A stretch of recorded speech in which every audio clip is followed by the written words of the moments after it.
देखिए हमारे फॉर एक मिनट अभी सवाल आप बता दीजिए।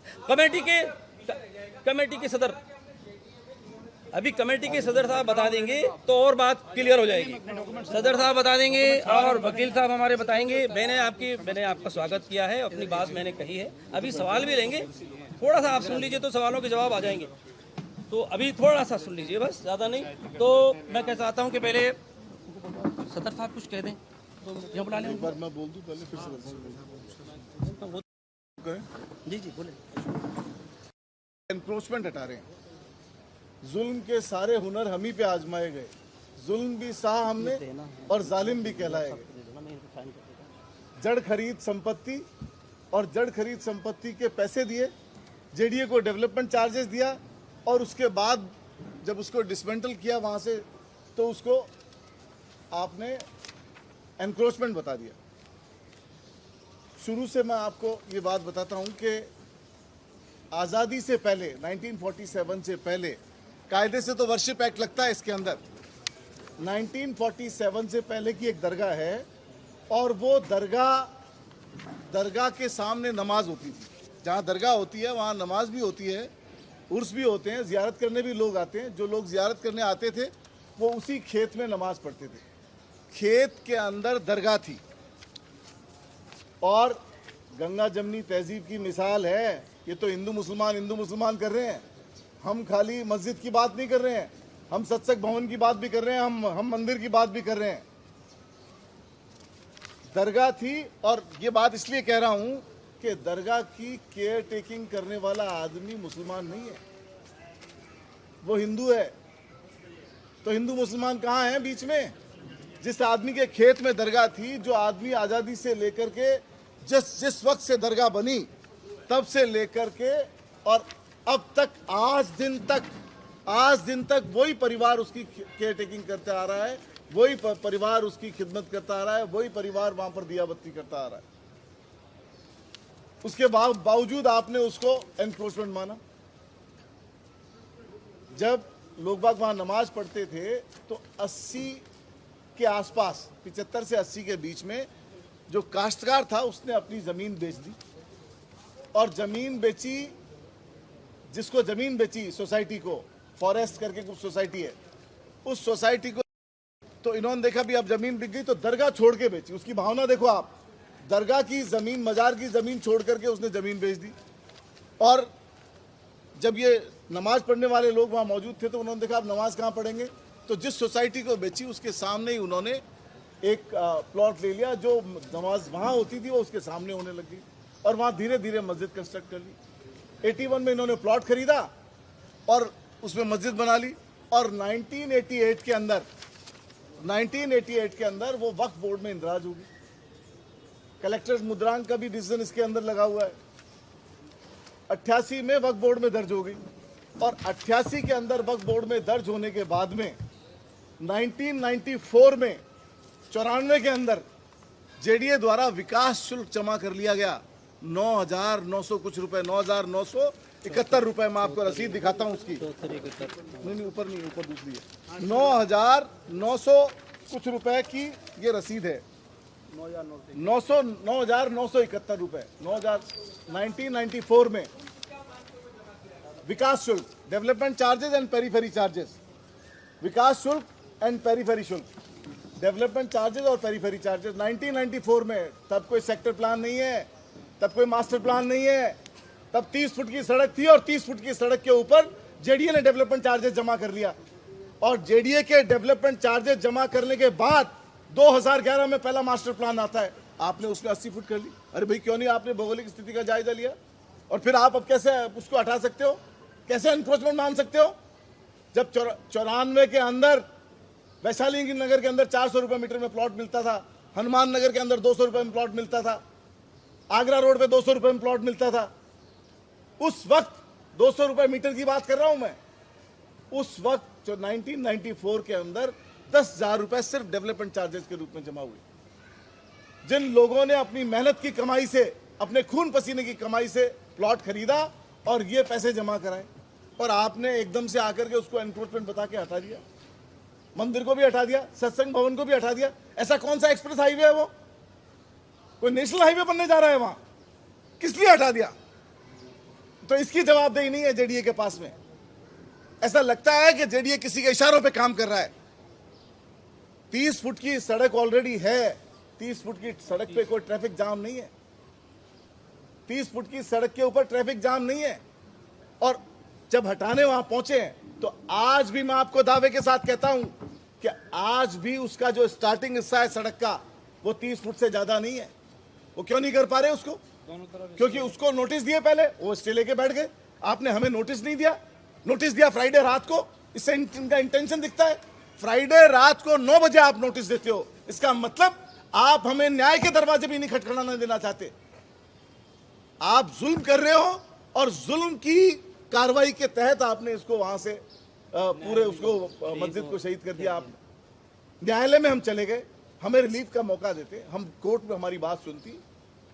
हमने जेडीए को डेवलपमेंट चार्जेस जमा कराए हैं और उस वक्त जमा कराए जब आपका सेक्टर प्लान एग्जिस्टेंस में नहीं था। तो जब आपने सेक्टर प्लान एग्जिस्टेंस में लेके आए तो आपको पहले सॉल्यूशन करना चाहिए था। और धार्मिक स्थानों के साथ ये बात नहीं होती है। अभी गोविंद मार्ग हटाने की बात कर रहे हैं, ये कर देंगे, ये गोविंद मार्ग को चौड़ा कर देंगे। वहां गुरुद्वारा है, वहां मंदिर है, कर देंगे। ये भूमाफियाओं के इशारों पे खेल रही है। किन के इशारों पे उन्होंने टारगेटेडली ये काम किया है? बगराना के अंदर परसों रात को जब ये इधर कार्रवाई कर रहे थे, एक मंदिर आगरा रोड के ऊपर बगराना में एक मंदिर और एक पार्क को भूमाफियाओं ने हटा दिया। मेरे द्वारा उद्घाटन किया गया मंदिर और मेरे द्वारा उद्घाटन किया गया पार्क जो नाले की जमीन पे था, जो सरकारी जमीन पे था, उसके ऊपर उन्होंने मंदिर हटा दिया और भूमाफिया प्लॉट काट के बेच रहे हैं। उनके ऊपर कोई कार्रवाई नहीं है। लोग सरेआम जमीनों पे कब्जा कर रहे हैं, उन पे कोई कार्रवाई नहीं है। सारी दुनिया को मालूम है हवा महल क्षेत्र में क्या हो रहा है। सारी दुनिया को मालूम है जयसिंहपुरा खोर में क्या हो रहा है। उस पर कोई कार्रवाई नहीं करता है। हमने ये भी कहा कि 30 फुट की सड़क है, अगर आप ज्यादा करते हो डबल कर लो। ट्रैफिक नहीं है वहां, हमने डबल के लिए बोला। आप डबल करने को भी तैयार नहीं हो। डबल करने में उनको पता है कि मस्जिद 20 फुट रह जाती है। तो टारगेट मस्जिद हटाने का है, टारगेट मंदिर हटाने का है। तो इस तरह की कार्रवाई आपने करी, कायरतापूर्ण कार्रवाई है। हम न्याय के लिए जाएंगे, कोर्ट में जाएंगे और अपना पूरी बात रखेंगे। और जो जमीन हमारी जड़ खरीद जमीन, ये हमारे बुजुर्ग साथी बैठे जो शुरुआत से इसमें इन्वॉल्व हैं, मस्जिद के सदर हैं, जिन्होंने अपने खून पसीने की कमाई से मस्जिद को सींचा है। ऐसे ऐसे लोग हैं जिन्होंने श्रमदान किया है, बेलदारी करी मस्जिद के अंदर। आपने एक झटके में उसको उड़ा दिया। तो सिर्फ अन्याय करेंगे? कोई न्याय की बात नहीं है, कानून की बात नहीं है, संविधान की बात नहीं है।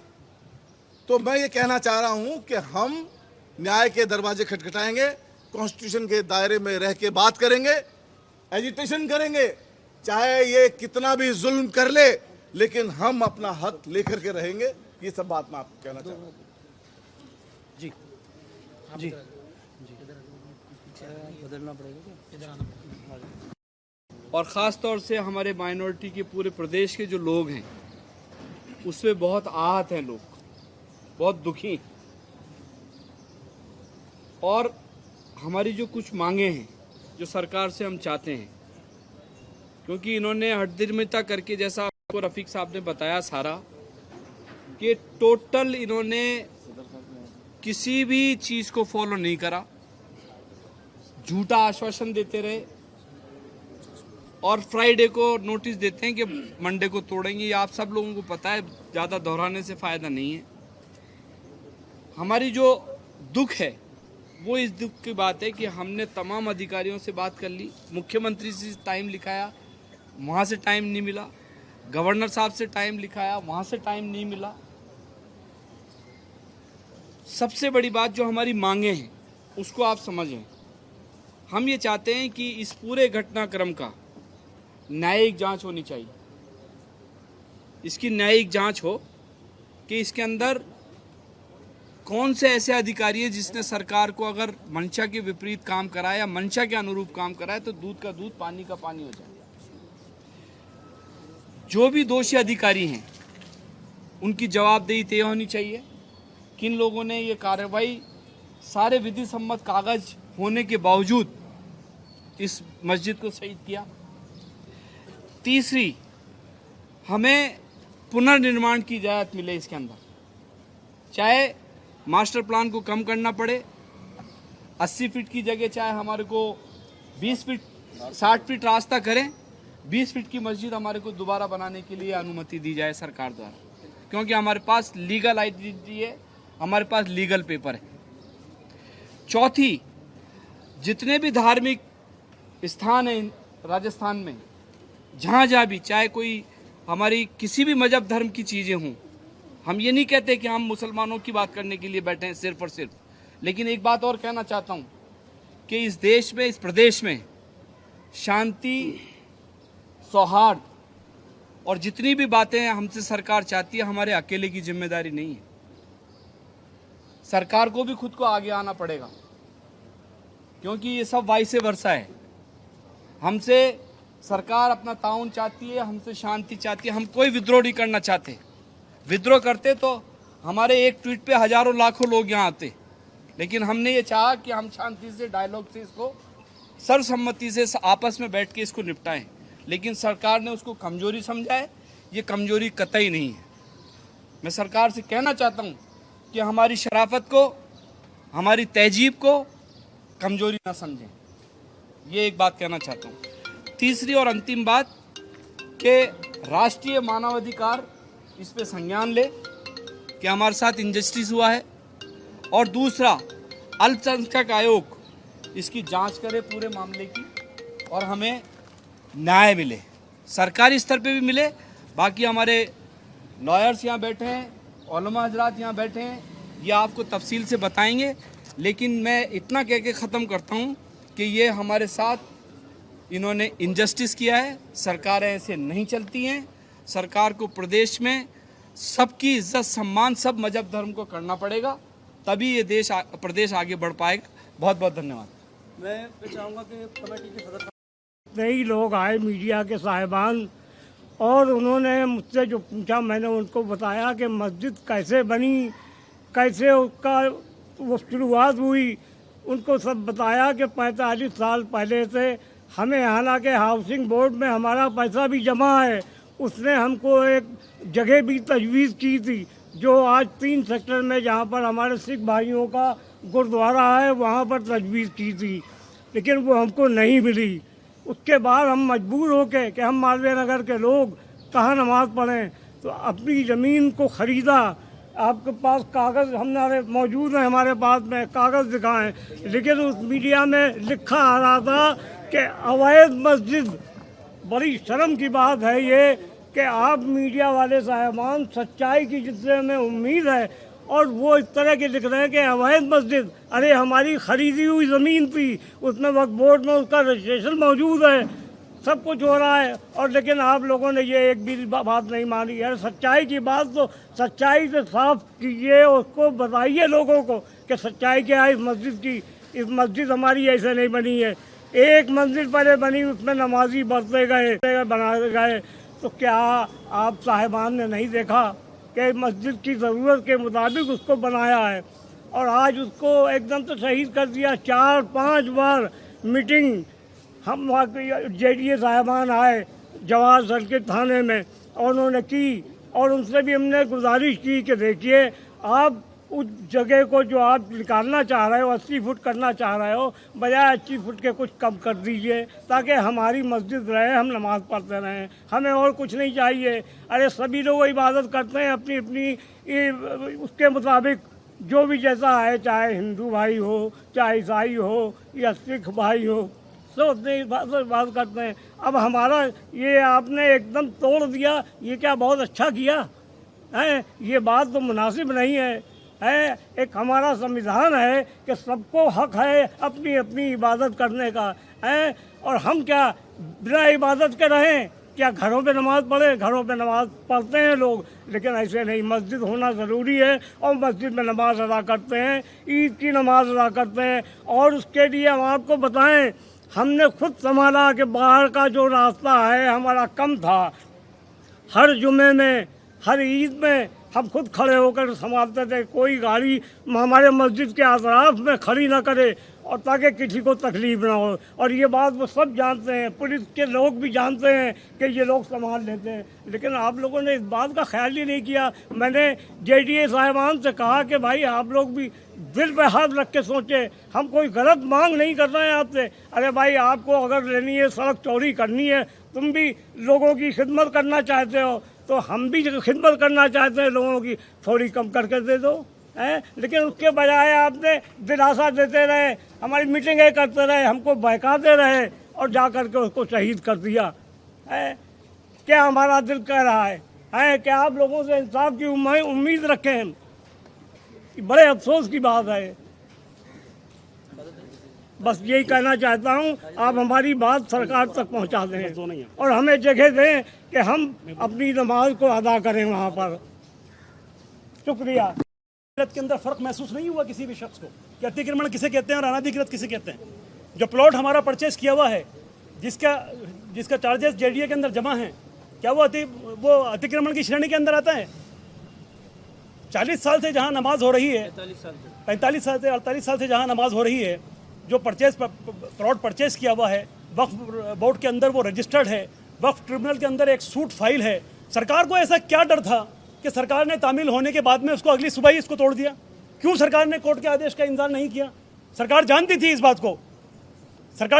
बात को कि कोर्ट का आदेश हमारे हक में आएगा, क्योंकि हम राइट वे पे थे, हमारा वो प्लॉट परचेस किया हुआ था, लेकिन आपने कोई मौका नहीं दिया। आपको ये भी तय करना होगा, मैं खासतौर से मीडिया साथियों से कहना चाहता हूँ कि मीडिया देश का 4th पिलर है, जिसके बगैर देश को चलाना नामुमकिन है।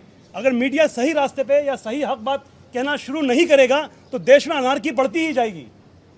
आपको हक बात कहना होगा। आपसे ये उम्मीद की जाती है कि आप पब्लिक की परेशानियों को सही वे में रखें। तो हम गलत हैं तो हमारी बात कहिए, हम सही हैं तो सही बात रखिए। कि जब आपको मालूम है कि तामील हो चुकी है, वक्फ ट्रिब्यूनल के अंदर सूट पेंडिंग है, 10 तारीख उसके अंदर दी हुई है, फिर भी आपने उस तारीख का इंतजार नहीं किया। क्या चांदपुर और छोटी चौपड़ से ज़्यादा ट्रैफिक है वहाँ पर? लेकिन आपने टारगेटेड किया, आपको वहाँ से मस्जिद हटानी थी। या आपका जो इंटेंशन है, इस इंटेंशन से हमें तकलीफ है। आपने जो कदम उठाया है उस कदम से हमें तकलीफ है। कौन लॉ एंड ऑर्डर की बात नहीं कर रहा है आज इस देश के अंदर? आपके राज्य की खबरें, आपके शहर की खबरें सबसे पहले जानने के लिए देखते रहें अमर उजाला। चैनल को सब्सक्राइब जरूर कर लें और पाएं हर अपडेट।